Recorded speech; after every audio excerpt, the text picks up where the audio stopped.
Bonjour à toutes et bonjour à tous, voici une nouvelle vidéo, cette fois-ci pour comparer deux systèmes, ou plutôt deux environnements complètement différents qui sont Windows et Linux, tout simplement parce qu'il y en a certains justement qui voudraient passer sur du Linux et qui ne savent pas trop ce qu'il y a dedans, les possibilités et ce que l'on peut faire avec.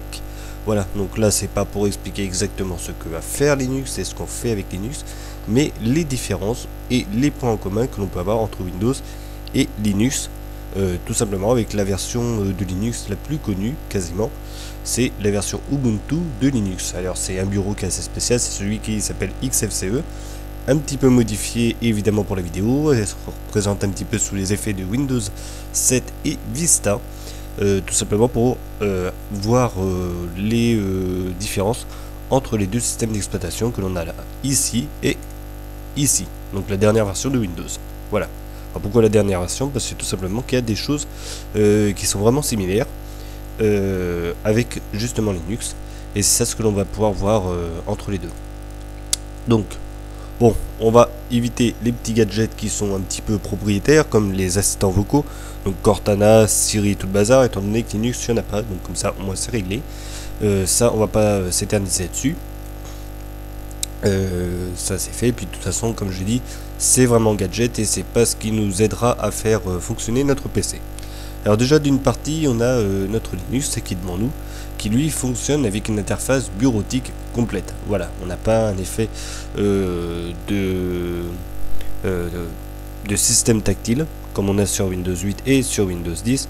Là on oublie tout ça, on a carrément un univers qui fonctionne à la souris, et surtout à la souris. Bon certes avec un écran tactile il y a moyen, mais avec cet environnement du bureau que j'ai ici actuellement et avec lequel je travaille, c'est vraiment fait pour les ordinateurs, et c'est ce qui me convient très bien étant donné que j'ai pas d'écran tactile à la maison. Voilà. Donc qu'est-ce que l'on va voir là-dessus? Tout simplement les possibilités ou les fonctionnalités des systèmes d'exploitation, ce que l'on a vraiment en commun entre les deux. Donc voilà, pas le terminal, mais on va dire le déplacement des fenêtres, le navigateur de fichiers, des choses comme ça, les petits plus, et pourquoi pas les moins par rapport à certains. Voilà, donc c'est ce que l'on va voir là-dessus. Alors déjà on va commencer par cette partie là, ça avec marqué aujourd'hui 3h34 en version anglaise, hein, bien sûr. Ça on oublie, c'est quelque chose que je vais rajouter, donc ça on fait comme si ça n'existe pas. Voilà, mais sinon tout le reste, voilà, c'est vraiment de base dedans. Donc voilà, vu que ça n'existe pas, on le cache. Allez hop. Bon, on va aller tout simplement voir déjà Windows, voilà, le là, comment il se présente. Donc il se présente ainsi, de toute façon on avait vu, il y a la vidéo qui présente Windows 10. Voilà, donc le bureau il est ainsi, donc le menu démarrer, les petites icônes de lancement rapide avec recherche et puis multi-bureau. Ici, pareil, les icônes, notifications, tout se trouve ici, l'heure, la date et puis tout le reste. Hop, donc bon bah ça, écoute, hop, on verra ça plus tard. Et puis il y a du courrier, bah voilà, comme ça on voit. Oui, effacer tout, j'avais vu ça. Ok, ok. Donc, déjà ça, cette partie-là, cette barre-là, on l'a là. Et si je me mets ici, tel qu'il est configuré actuellement, et ben on a la même chose, seulement on n'a pas les icônes de lancement rapide. On a le menu, les fenêtres qui sont allumées, les icônes de lancement rapide, donc avec non pas les icônes de lancement rapide mais de notification avec les mails, le son, internet, et là c'est la sélection de langue, bah, c'est pas obligé de l'avoir, donc si je fais propriété c'est ça, disposition du clavier c'est ça, donc la disposition du clavier je l'enlève, donc là par exemple voilà, on vient de faire une petite fonction là, j'ai enlevé la disposition du clavier carrément. Donc là si je me mets ici, j'ai option d'alimentation, centre de mobilité Windows, mais attention, je ne peux pas l'enlever, et je crois que si je me mets ici, il me semble que je ne peux pas l'enlever non plus. Alors la barre d'outils, c'est pas ça, navigation, hop. Et non, par contre je peux rajouter des choses, mais on peut pas en enlever. Donc voilà, donc ça c'est déjà le petit truc qu'il y a en moins. Donc là je peux vraiment sélectionner, là si je me mets sur ma fiche, je peux l'enlever ou pas. Bon, en l'occurrence je vais surtout pas l'enlever, c'est pas le but, mais là c'est pareil pour l'heure, je peux l'enlever étant donné qu'elle est pour moi en l'occurrence configurée de cette manière. Hop, reviens là. On va pas me mettre des... On va pas commencer à me montrer des trucs pour après toi. Alors, Donc ça, c'est ça. Donc ici, bon, ça, pour la zone de lancement rapide, ça c'est très simple. Il suffit d'aller là, hop, ajouter au tableau de bord. Ouais. Ajouter au tableau de bord, oui.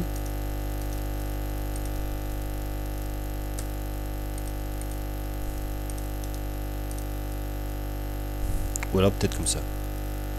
Voilà. Créer un lanceur, oui. Boum. Voilà, c'est ça.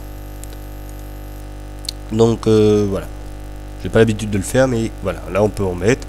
Qu'est-ce que j'ai d'autre aussi que je lance très souvent? Bah, Minecraft. Voilà.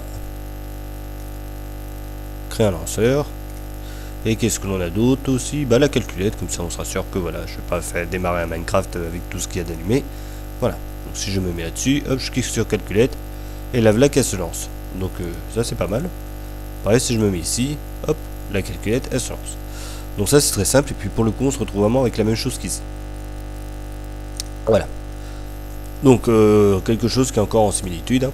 Le bureau, ça, j'en ai pas parlé justement. Mais on se retrouve avec le même bureau que l'on a sur Windows de toute façon. Avec les petites icônes, des choses comme ça. Pareil, si je me mets ici, la calculette, hop, je vais l'ajouter au bureau. Et puis elle se retrouve ici. Voilà. C'est pas comme ça qu'on fait ici. C'est comme ça. Puis elle se retrouve dans la corbeille. Là, je vais vider la corbeille. Oui, je vide la corbeille. Exactement comme ce que l'on a sous Windows. Donc ça, voilà. Donc ça, c'est vraiment similaire. Là, il n'y a vraiment pas d'autre chose à dire. C'est exactement pareil.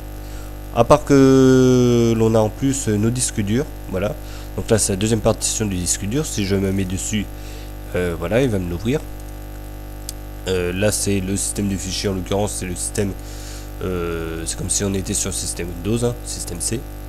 Alors si je me mets sur Windows, ça donnerait ça. Voilà. Hop. Voilà, disque local, c'est ça. C'est ce que je viens d'ouvrir. Donc c'est l'équivalent. Hop. Qu'est-ce que l'on a d'autre? Voilà, je crois que ça en a fait. Le menu, bah, le menu bien évidemment il va complètement changer hein, de toute façon. Là on a un menu qui justement est complètement paramétrable. Tout simplement parce que voilà, je peux vraiment faire ce que je veux, le mettre en menu style Windows 7 habituel ou carrément le mettre en plein écran comme ici. Enfin, gentil. Voilà. On peut même aller au-delà de l'écran. Ici, cette partie-là, bah, c'est tout simplement pour faire de la recherche. Donc là en l'occurrence je vais chercher Spotify. Voilà, et il va me retrouver mon logiciel. Après, si je veux aller chercher un document, donc je vais chercher un document, mais attention, un document qui va très très bien. Alors, pour moi, ça va être bah, Louane, jour 1, ça va très très bien. Voilà. Donc là, par contre, il va pas les me récupérer. Ça va pas fonctionner. Si je fais ça, je fais rentrer, ça ne veut absolument rien savoir. Donc là, on va pas aller au-delà justement de ce que l'on peut avoir avec nos logiciels. Voilà. Donc ça, c'était pour cette partie-là. Par contre, si je me mets sur Windows, là, bah, j'ai ma partie. Alors, j'avais pas pensé à ça. Les paramètres, c'est ici. Voilà. Alors le menu, je vais le remettre comme c'était avant, justement. Alors le menu accueil, en plein écran, je le désactive. Hop, et voilà. Voilà, donc là j'ai le menu justement qui est apparu de manière normale, comme ce que l'on avait juste avant. Donc là si je me mets ici, bah, vous voyez que je peux pas l'agrandir, je crois que je peux le réduire, mais je peux pas aller plus haut ou plus bas que ça. Voilà, c'est vraiment bloqué à ce moment là. Et bah, pour l'avoir en plein écran, bah, c'est justement ce que je viens de faire, paramètres, on met en plein écran en activant le module ou tout simplement en passant en mode tablette ici. Bon, si je mets en mode tablette, tout bouge. Hop. Après, si je me mets ici, bon bah voilà. Là justement, je vais aller chercher mon logiciel. Donc là, je viens de taper Edge. Boum. Et en même temps, il va aller me chercher ça dans les paramètres et dans le web en même temps. Après, si je vais chercher un document, donc un document, je vais aller en créer un juste pour l'essai. Alors, document. Voilà, un nouveau document. Document texte.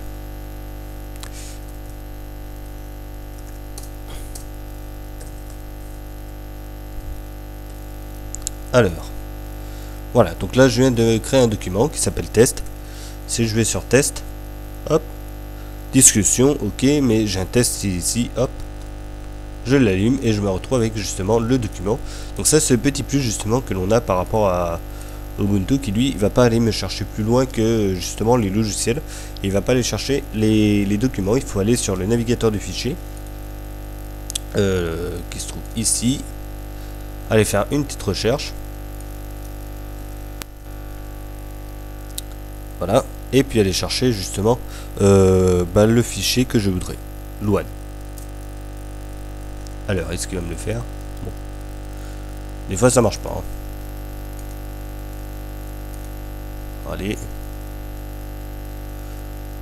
normalement ce serait comme ça, faut aller faire rechercher puis en lancer la recherche. Bon là il l'a pas fait, bon tant pis.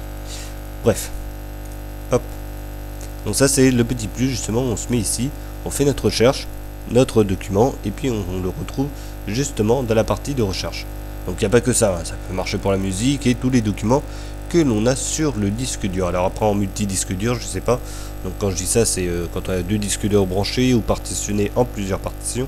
Là je n'ai pas testé, j'ai pas eu l'occasion de pouvoir le faire, mais je présume que ça doit pouvoir sûrement chercher si ça se configure.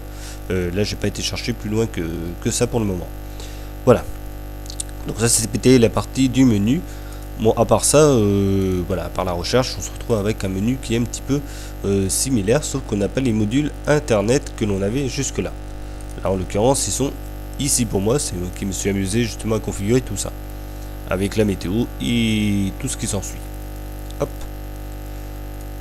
Donc tout ce qui appartient au tactile et internet permanent, donc ça on oublie, ça n'existe pas, c'est à dire que le système de toute façon quand on l'installe, on n'a pas besoin d'aller sur internet pour l'utiliser, il fonctionne en autonomie, à part le navigateur Firefox, évidemment là ça y a pas besoin d'aller plus loin, ça c'est évident qu'il faut internet, mais sinon sur tout le reste, je prends, bon ça j'oublie, mais le navigateur de fichiers, LibreOffice, VirtualBox, tout ça, ça fonctionne sans internet, à part Google Calendar, Calculate, Minecraft, tout ça, pas besoin d'internet. Pareil pour la partie Office, donc ça c'est un émulateur qui, enfin c'est un logiciel qui ressemble à Word et qui est gratuit. Bref, voilà, pareil si je vais sur accessoires, toute cette partie là fonctionne normalement sans avoir internet. Voilà, tous ces logiciels fonctionnent sans internet, donc là-dessus ça c'est vraiment pratique. Après si je veux aller voir les logiciels qui fonctionnent avec internet, je me mets ici et puis là j'ai tout ce qui fonctionne avec la connexion, donc Skype, Steam et tout. Voilà, c'est comme quoi il faut de la connexion internet pour pouvoir le faire fonctionner. Voilà. Qu'est-ce que l'on a d'autre là-dessus? Ça c'est lu. Bien évidemment, comme on n'a pas internet, comme ça fonctionne pas en permanence avec internet, on n'aura pas les tuiles que l'on a ici, donc celles qui se mettent à jour en permanence. Voilà, donc ça on oublie, ça n'y est pas, mais bon. Après voilà, ça c'est plus fait pour le tactile. Sur la partie professionnelle, quand on travaille, j'en vois absolument aucune utilité d'avoir l'actualité, la météo, le store d'applications, les activités, enfin ça c'est le courrier ici, ça par contre pour le boulot, si. Mais alors les films, Xbox, le sport, les finances, l'actualité, quand on travaille, on n'en a absolument pas besoin. Les contacts, les photos, calendrier et le courrier, ça on en a besoin, mais alors voilà. On va avoir 4 choses vraiment utiles pour travailler que tout le reste. Ce Linux justement il est plus basé pour le travail. Voilà. Donc ça c'est cette partie là, un petit peu, voilà. Là maintenant ce que l'on va déplier, ça va être la partie application. Alors application justement pour travailler, c'est ça ce que je vais aller voir tout de suite. Donc là en l'occurrence ce que je vais faire c'est, je voudrais justement faire un petit peu de documentation, enfin plutôt traitement de texte, voilà, pour être très exact. Donc là j'ai, alors j'ai dit traitement de texte, il me faut Word. Voilà, donc pas LibreOffice mais Word. Donc là j'ai Word mobile. Alors ça par contre j'ai été l'installer moi-même, hein, sinon ça y est pas, il faut internet pour l'avoir. Donc je me mets sur Word mobile. Voilà, on va l'attendre. C'est la seule application pour pouvoir faire du traitement de texte. Et justement, on va pouvoir voir si ça fonctionne bien ou pas chez Microsoft. Donc là, en l'occurrence, je voudrais un document vierge. Fermé. Pas de document récent, oui. Inscription, si je fais s'inscrire. Alors, ok. 10 € par mois, 7 € par mois. Ah oui, donc je suis obligé de payer. Bon. Voilà, bon, je peux pas aller plus loin que ça. Fermé. Je veux faire un CV, je peux pas. Enfin, même pour faire un CV, on peut pas. Bon, si je tape Word, j'ai ça. Ok. Bon, j'ai déjà ça, c'est que c'est mieux que rien. Au moins, je peux écrire, je peux rajouter quelques images. Bon, on va dire voilà, ça. Au moins, j'ai ça. Ça va pas très loin, mais j'ai ça. Donc maintenant, si je veux faire des applications sur PowerPoint, alors là, ça, on oublie, il faut payer. Voilà, donc Open PowerPoint File. Voilà, donc c'est juste pour ouvrir des documents PowerPoint, mais pas pour les créer. Ok. Très bien. Bon, alors là, je sais que, à part WordPad, je peux juste écrire un petit peu, mais ça va pas aller plus loin.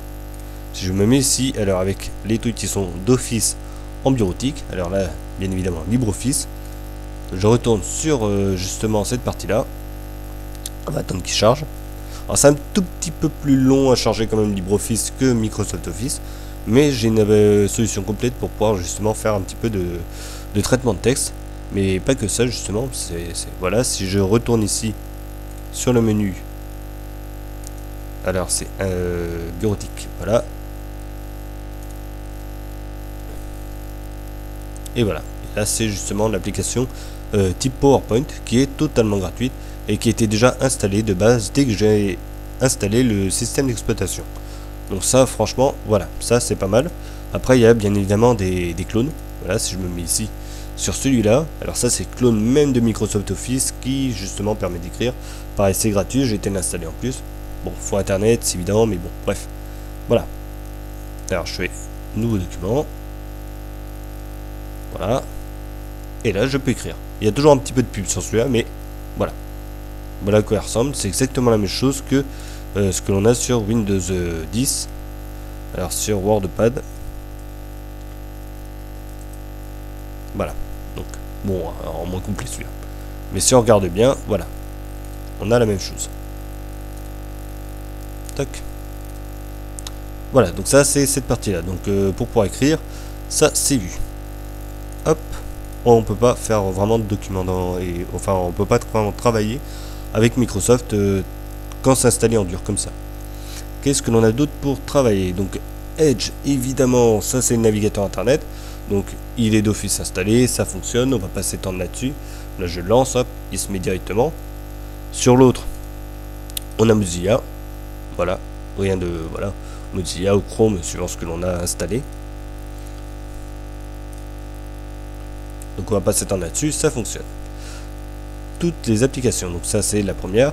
La calculatrice, comme on avait vu, ça fonctionne. On a le calendrier, donc le calendrier qui lui, bah voilà, c'est un calendrier totalement banal que je peux aussi avoir sur cette partie-là. Hop. Voilà, calendrier, c'est celui-là. Alors, préférence, ouais. Paramètres supplémentaires, bon bref. Beaucoup plus simple là, celui-là. Beaucoup moins évolué. Mais il y a un calendrier. Hop, on va pas s'étendre là-dessus. Parce que ce calendrier, justement, qui est sur Microsoft, il se synchronise automatiquement avec Internet et tout ça, donc c'est pour ça qu'il est un petit peu plus complet. La partie carte, donc pour pouvoir revoir les itinéraires et tout. Par contre, ça c'est pratique pour même malgré tout pour le travail. Ça, on va pas, voilà, on va pas tout dénigrer non plus. Ça, franchement, c'est vraiment quelque chose qui est très très bien. Voilà. Donc sur Mac, ils l'ont aussi. Hein, c'est Map ou Carte, je sais plus comment ils l'avaient appelé. Accéder, oui, si tu veux, vas-y. Hop, et voilà. Normalement, il devrait retrouver là où j'étais. Bon. Voilà. Donc là, je suis pas vraiment là, je suis à Limoges, mais c'est pas grave. Bref, ça c'est l'application carte, mais que je n'ai absolument pas ici. Donc si je tape carte ou un truc comme ça, ou map, j'ai pas ça du tout. Faudrait que j'installe en plus. Donc voilà. Mais ça fera partie d'une partie justement notre vidéo. Hop, si je reviens sur toutes les applications. Cuisine et vin, ça on s'en fout totalement de ça.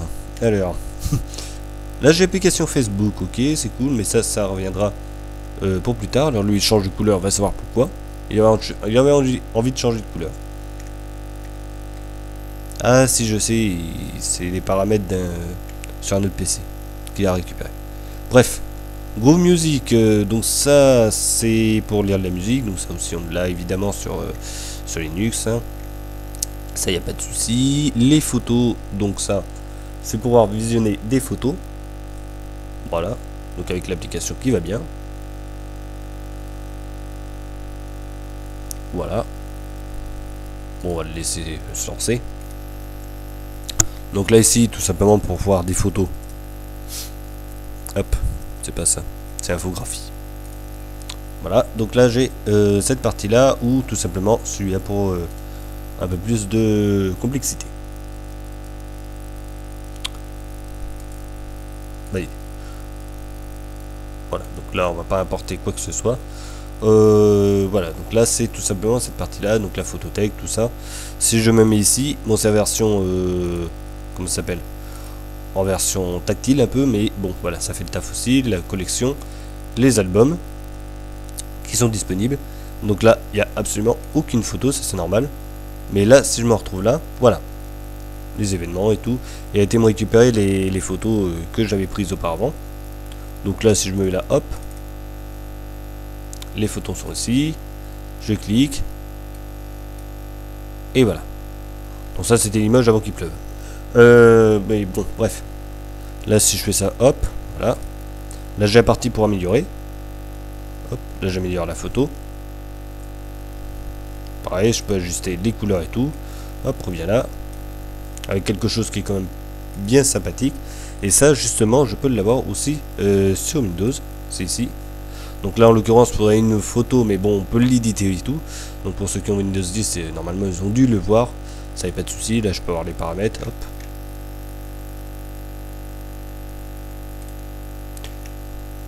Ok. Donc source et tout est là, ok. Donc ça c'était l'application photo. Ok, donc ça on les a. Paramètres, non, on y reviendra plus tard. Musique c'est fait, photo c'est fait, pour point et tout c'est bon. Santé et forme, ça je ne l'ai pas non plus parce que bah voilà, santé et forme ça me fonctionne surtout avec les bracelets électroniques et tout, donc bon c'est quand même bien que ça y soit.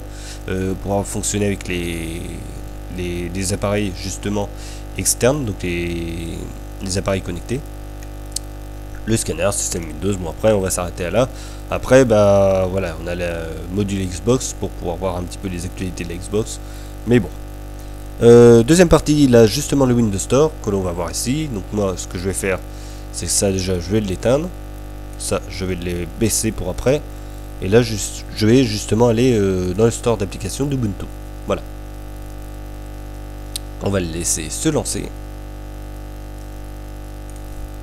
Donc là voilà, voilà comme il se présente. Bon. Là les petites nouveautés. Ici les applications que l'on peut installer. Hop.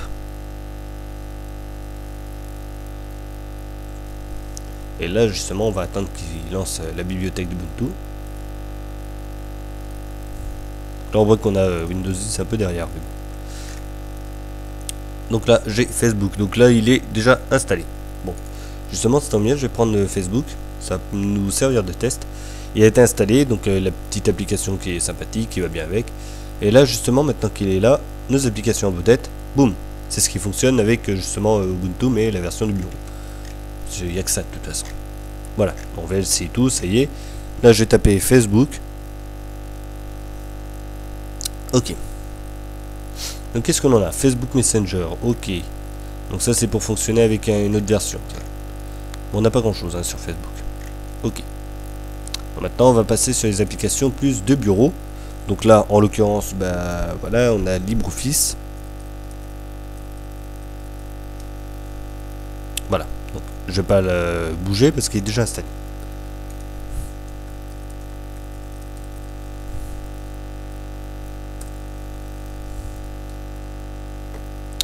Ok, les applications.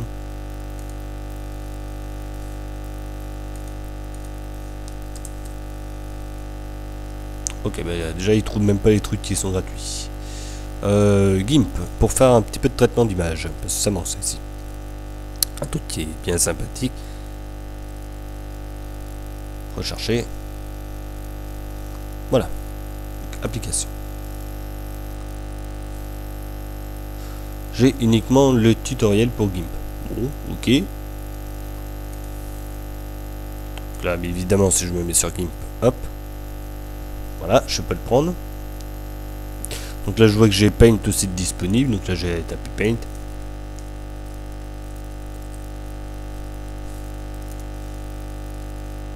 Allez hop, les applications disponibles. Ok. Bon, bah là, ça va un petit peu mieux déjà pour Paint. Pas mal de choses gratuites. Voilà. Bon, bah au moins, sur ce côté-là, entre Windows 10 et puis justement Ubuntu, on a l'application, un store d'applications justement pour pouvoir les télécharger sur le net. Voilà. Donc ça, cette partie-là, c'est vu aussi. Donc, on a vu un petit peu niveau logiciel, bon, ça se ressemble, mais malgré tout, un petit avantage pour Linux, étant donné qu'une fois que c'est installé, on n'a pas besoin d'aller récupérer des logiciels sur Internet pour pouvoir travailler. C'est d'office installé et on peut justement, sans Internet, l'utiliser, d'autant plus qu'on n'a pas besoin de l'activer. Voilà, c'est gratuit et puis on installe et terminé, c'est fait, ça fonctionne, il n'y a pas besoin d'aller plus loin. Voilà, bon, à part pour les mises à jour, bien évidemment, c'est un peu logique, voilà, ça se fera pas. Mise à jour, justement, bon, bah, sur Windows 10, justement, maintenant c'est gratuit. Non, c'est pas gratuit, je veux dire, c'est d'office mis à jour, il n'y a pas d'attente. Donc là, il est en train de regarder s'il y a des mises à jour. Hein. On va le laisser faire tranquille. Mais on a un gestionnaire de mise à jour. Alors lui, c'est simple. Là, il est configuré tel que tous les jours, dès qu'on allume l'ordinateur, tous les 24 heures, il regarde s'il y a des mises à jour. Si oui, il va me l'afficher, sinon bah, il va me dire que bah, voilà, il va pas s'afficher du tout. Voilà, mais par contre, il va me proposer justement d'installer ou pas les mises à jour. Contrairement à Windows 10 qui a justement changé un petit peu le module et on est obligé de les installer, ça se fait automatiquement. Par contre, il nous dira ah bah faut redémarrer. Par contre, sur Linux, on redémarre jamais, c'est voilà. Et ça s'installe et c'est uniquement quand on va redémarrer l'ordinateur que les applications, ou plutôt les changements seront pris en compte. Voilà. Allez, cette fois-ci, on va passer sur le multibureau.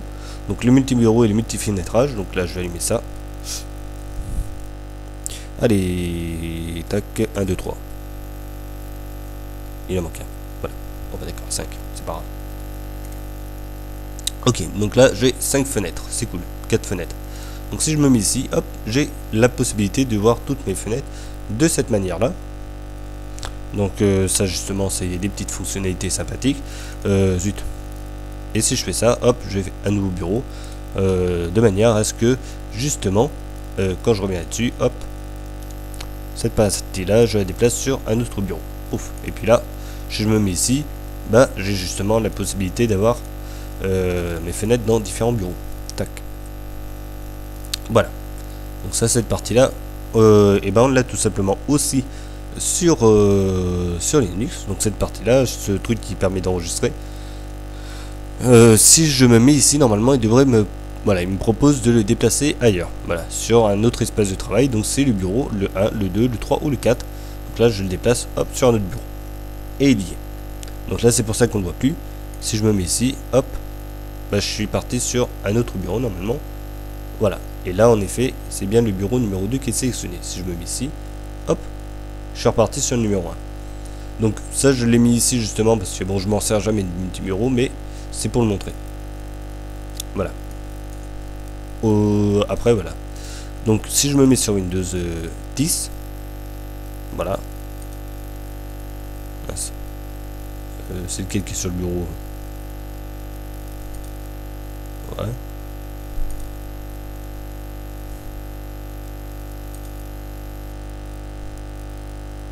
Bon, j'ai ouvert une application métro parce que là on s'y perd à force.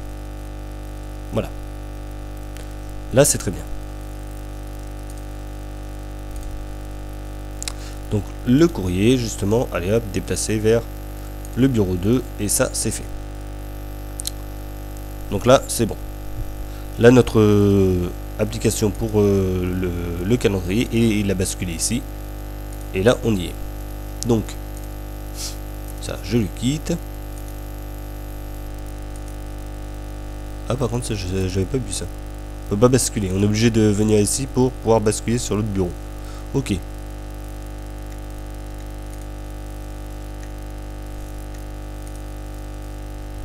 Ok, donc ça, d'accord. Donc ça, c'est vu. Donc là, j'ai une application qui est partie sur le bureau. Donc si je fais ça, hop, voilà. Un coup de molette, je change de bureau sans aucun souci. Donc là, pour que ce soit un peu plus visible, hop, voilà. Voilà. Donc c'est comme ça qu'on fait, c'est assez simple. Et si je me mets là, hop, tant que je glisse, il part sur un autre bureau. Alors ça par contre, normalement sur Windows, on ne pourra pas le faire. Voilà, donc là j'ai décoincé. Et là, non, il veut pas aller sur le bureau. Voilà, donc ça c'était la petite vue vite fait comme ça. Ensuite, une fois que c'est fait, bah, j'éteins ce bureau qui a été ouvert. Et là, voilà, je me retrouve sur le bureau numéro 1. Bon là par contre, si je veux faire ça, il faut que j'aille là, dans propriété. Non, c'est pas ça. Dans propriété des espaces de travail. Et que je demande le nombre de bureaux que je veux exactement. Si j'en veux 1 ou si j'en veux 4. Par défaut, il y en a toujours 4. Donc voilà, donc dès qu'on allume et qu'on installe Linux, déjà ça y est. Voilà. Et ensuite, normalement, ce module-là, il est inclus dans la barre des tâches. Voilà. Bon, après, on peut le moduler et le bouger là où on veut. Voilà. Donc ça, c'est cette petite partie-là. Donc les deux se retrouvent. Ça, c'est sans aucun problème. Maintenant, ce que l'on va voir, c'est la gestion des fenêtres. Donc, c'est cette partie-là. Hop. Et ça. Boum. Voilà. Donc là, j'ai deux fenêtres, l'une à côté de l'autre. Donc là, justement, on va allumer quelques fenêtres. Ça va être cool. Voilà. Donc là, j'allume tout simplement le navigateur de fichiers qui va s'allumer. Voilà.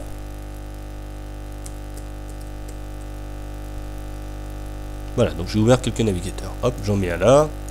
Et j'en mets un. Zut. Un peu trop loin. Un peu trop forcé. Voilà. Donc là, la même chose que ce que l'on a sur Windows. Voilà, donc non, il est ici. On a exactement la même chose. Maintenant, il y a aussi un autre truc qui est pas mal, c'est ça. Donc, le multi-fenêtrage de cette manière. Donc là, je vais en coincer une ici et je vais mettre celle-là ici. Une fenêtre, trois fenêtres disposées de cette manière. Donc là justement, on va aller voir ce que ça va nous faire sur le Linux. Bon, à part qu'il ne nous propose pas de justement de mettre une autre fenêtre pour pouvoir les caser de cette manière. Donc, hop, voilà.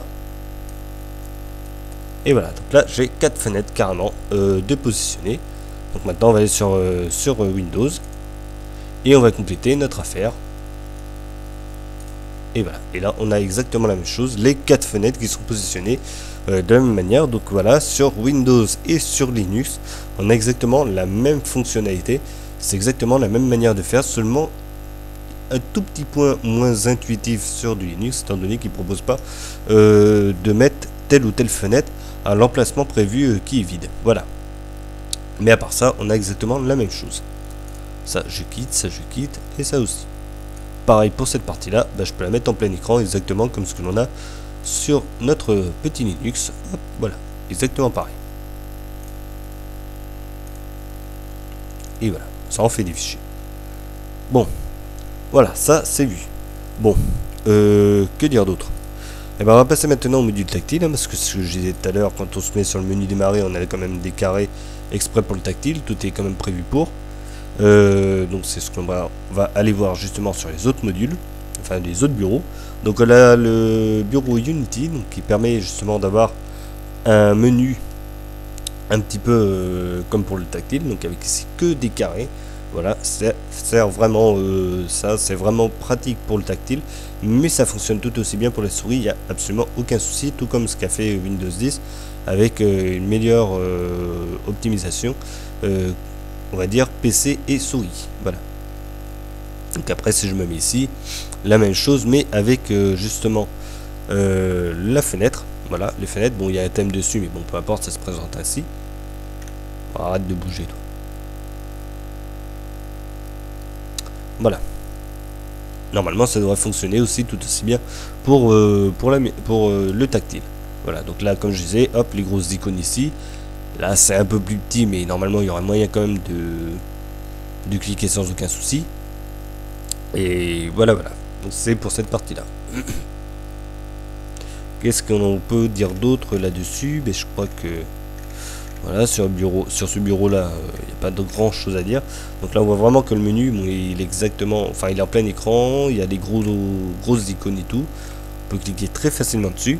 Et l'autre qui permet de le faire aussi, c'est GNOME 3, qui lui, en plus de ça, bah, la même chose, hein, multi-fenêtrage et tout. Grosses icônes en plein écran et aussi non, ça c'est une petite vue. Je voudrais juste l'avoir avec les fenêtres. Voilà. Et bing, voilà. Donc là, voilà comment il se présente. On peut quand même facilement cliquer justement sur les fenêtres pour pouvoir les éteindre. Ça, il n'y a absolument aucun souci. Et puis l'autre partie, le tout dernier, qui ressemble un peu plus à Windows, c'est vraiment la version KDE qui, elle, a une version plus PC et aussi une version dit netbook qui fonctionnera plus comme si c'était du tactile. Voilà. Donc là, on a changé, c'est un module qui se met en place. Et là, voilà comment il se présente. Donc si je l'agrandis un petit peu, mince, c'est pas grave. Ça viendra quand même. Hop. Vas-y, agrandis-le. Voilà, donc il se présente ainsi, ça, il n'y a pas de souci. Les icônes qui sont là, on clique dessus, normalement ça lance sa fenêtre sans aucun souci. Et alors après, je sais pas si je peux l'avoir vraiment...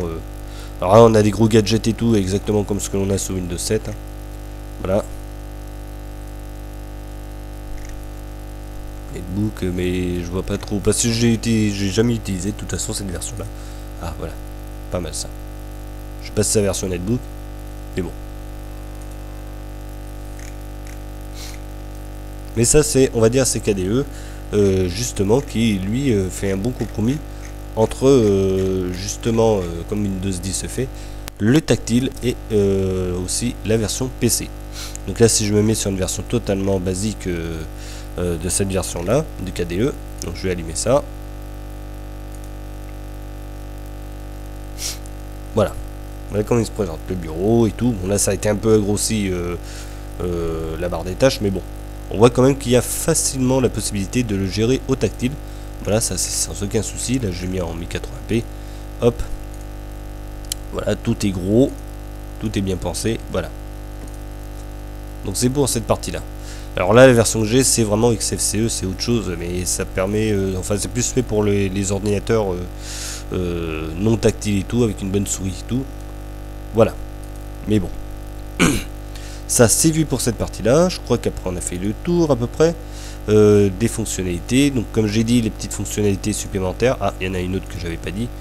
C'est la barre des notifications, que elle, justement, n'existe pas sur Linux. Ça, on oublie.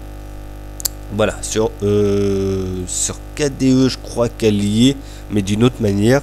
On va dire qu'on n'a pas non plus toute cette partie-là qui permet de gérer l'ordinateur. Ça n'existe sur aucune version de bureau ou sur aucune version de Linux. Pour le moment, ça n'est pas du tout possible de l'avoir. Voilà. Donc ça, on l'oublie, ça n'existe pas.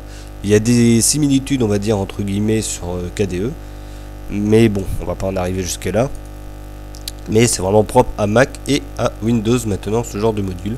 Voilà, la fonction continuité entre des appareils mobiles tels que les téléphones et tout, c'est propre à Windows et à Mac aussi. Linux ne l'a pas. Voilà, voilà. Donc, normalement, on a fait à peu près le tour là-dessus. Sinon, après, pour côté logiciel, évidemment, on n'aura pas exactement les mêmes logiciels sur Windows que sur Linux. Word, on ne l'a pas. Les jeux vidéo qui fonctionnent sur Linux, GTA 5 et tout, c'est pas sur Linux. Voilà, bon, il y en a. On va pas prendre Linux pour jouer. Ça va surtout être pour faire de la bureautique et pour travailler. Alors, traitement musical et tout, ça, il n'y a aucun souci. Par contre, ce qui est pratique aussi, c'est que tous les logiciels qui fonctionnent sur... enfin, pas mal de logiciels qui fonctionnent sous Linux, donc avec des gros noms comme justement VirtualBox, celui qui est là, qui me permet d'avoir Windows 10, VirtualBox, Firefox, il y a quoi d'autre? Il y a GIMP aussi, LibreOffice, voilà, tous ces gros noms qui sont quand même connus, on peut les avoir justement sur Windows et sur Mac. Ça, c'est ce qui est vraiment pratique, c'est la force justement du logiciel libre. Et justement, c'est pour terminer à peu près cette vidéo que je viens d'arriver là sur justement le libre et justement le logiciel propriétaire. Donc le libre, c'est celui-là, hein, c'est Linux, quasiment toutes les versions, parce que je vais pas dire toutes, ce serait faux, mais quasiment toutes les versions de Linux sont gratuites. Et la plupart des logiciels que l'on installe dessus sont gratuits aussi, surtout sur Store d'applications, contrairement à Windows. Si je me mets sur Store, dès qu'on cherche, on va dire des jeux ou des logiciels, on va vite se retrouver sur des choses qu'on va dire payantes.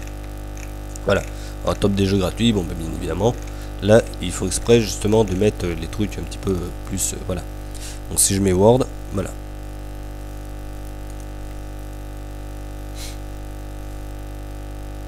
Application. Voilà. Là on se retrouve déjà avec des trucs qui sont payants, donc là 9,89 €. Voilà. Bon, après je sais pas, c'est plus fait pour le tactile qu'autre chose.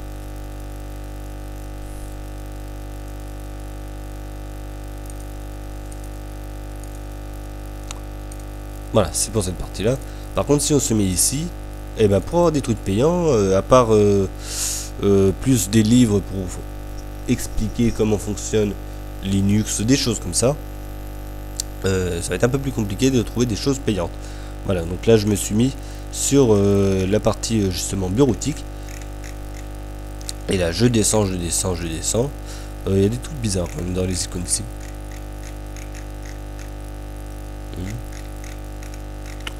Voilà, bon bah il n'y a pas grand chose de payant, hein. Si je tape proxy aussi, ça devrait le faire.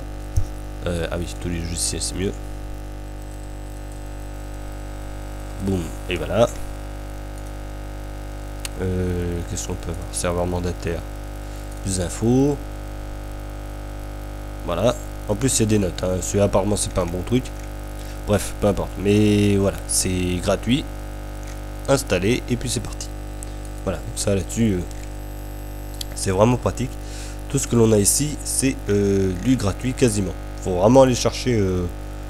Faut vraiment aller bien chercher pour trouver des trucs payants. Hein. C'est voilà. Gestionnaire de paramètres, ouais, ok, tout, oui, tout, 205. Voilà.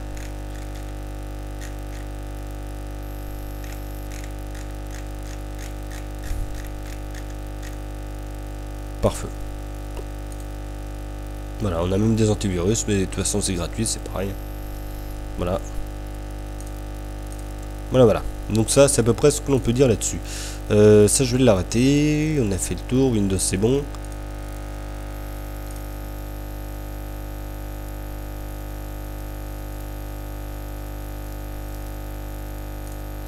Pendant qu'il s'arrête, toi par contre, alors ça. Voilà, tableau de bord.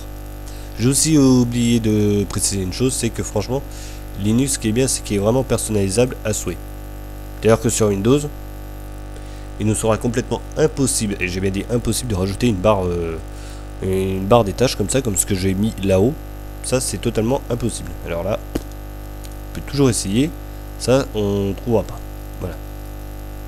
Ce qui fait vraiment la force de Linux, tout pareil, qu'il est complètement personnalisable.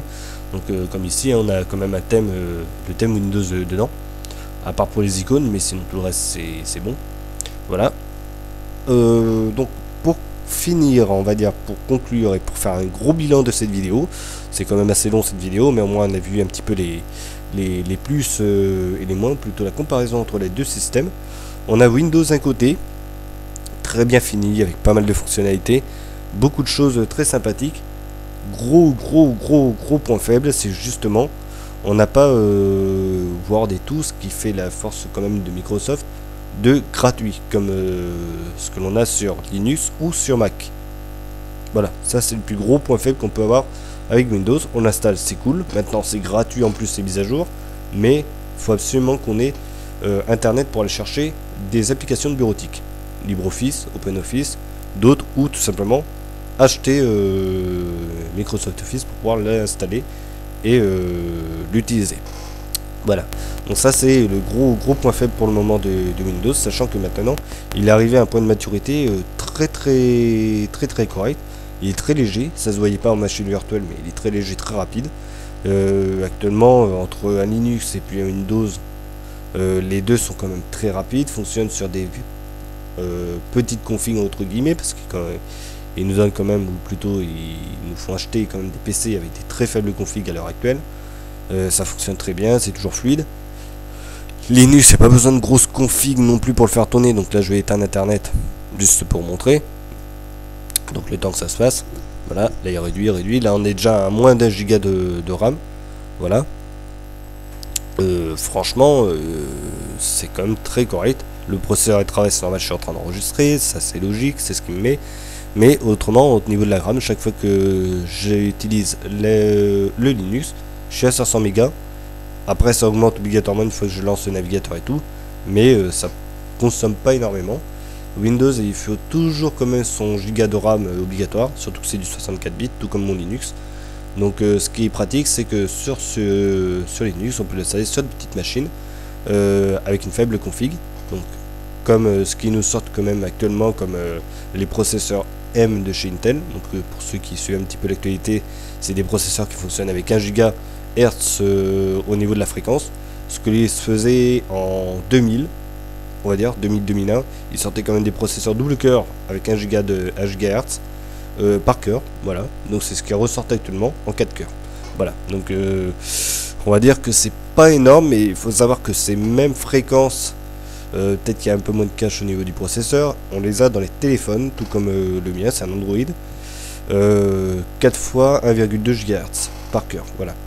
Donc c'est ce qui sort quand même comme processeur à l'heure actuelle pour faire tourner du Windows, du Mac ou du Linux, suivant ce que vous avez comme machine, parce que Mac maintenant ils ont aussi ces mêmes processeurs, c'est Core M avec 1,1 ou 1,2 GHz par cœur. Ça peut booster jusqu'à 2 GHz, mais bon, ça limite vraiment. Donc Linux, ce qui est pratique, c'est que ça fonctionne partout, c'est gratuit et ça a quasiment les mêmes fonctionnalités que Windows, sachant que justement cette barre des tâches qui était là-haut, il suffit qu'on lui demande d'aller en bas, donc en fait sur tableau de bord, préférence, hop. C'est où apparence, non. Mode horizontal, non. Ah non, je sais pourquoi. Hop. Déplacer, voilà. Non. Tableau de bord. Ah, voilà.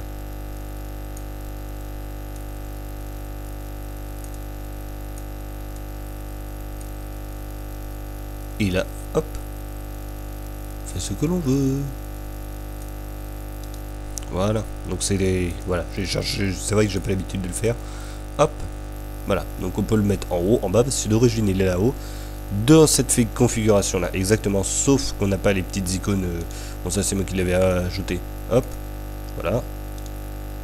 Enlever, oui, parce que ça j'en ai pas besoin, c'est sur le bureau, hop.